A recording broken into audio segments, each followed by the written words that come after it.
Here at Ceredigion Museum, we try to reflect the history of the county, really, and part of that history is what one might consider to be rather a poor history, where people had to make their furniture, their homes, their livelihood out of very little.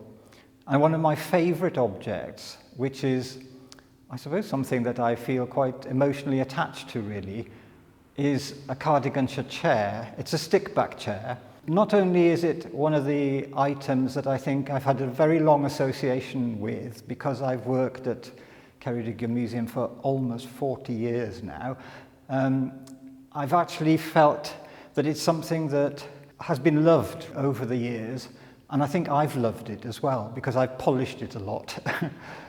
It's a chair that would have been sitting next to a peat fire. And peat fires you would have had very low on the floor. So that's why it's most probably so low, is that it would have made you very near to the fire where you would have been cooking as well.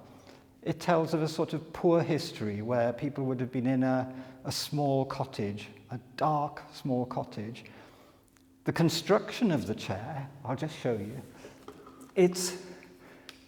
What's most interesting, I think, is the fact that the backrest, the top here, is one branch.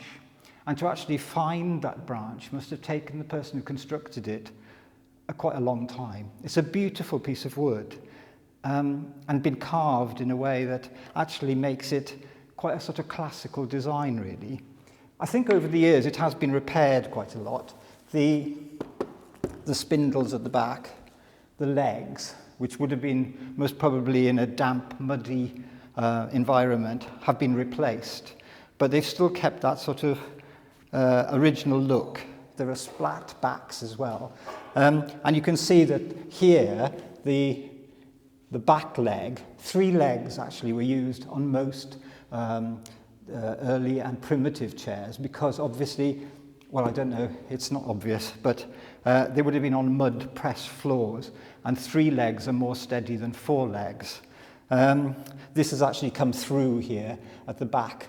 It should be actually level with the surface. The other thing about this particular chair is, over the years, it's been used to chop wood on, and you can see the axe marks actually in the chair. I have polished it a lot. I remember my grandmother at home used to polish our furniture, and when she was getting older, well, she lost her sight. And she used to say, "I like to see polished furniture," even though she couldn't see. And when I polish this, it makes me feel very close to her.